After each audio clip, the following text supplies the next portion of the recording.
طبعا يا جماعة أنا مش بعذبه، ده أنا بحاول أهمده عشان ينام، لأن بصراحة مش عارف أنام منه.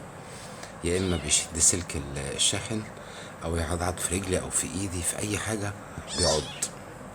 فبهمده شوية كده لحد ما إيه يزهق. شش شش.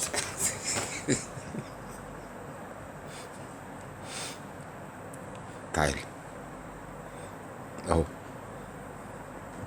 أهو مش ساكت أهو، أهو مهما أعمل فيه مش ساكت. راح للشاحن، شايفين أهو، عايز يشده من الحيطة. اهمد بقى، اهمد، اهمد. اهو، اهمد. تعال هنا، تعال.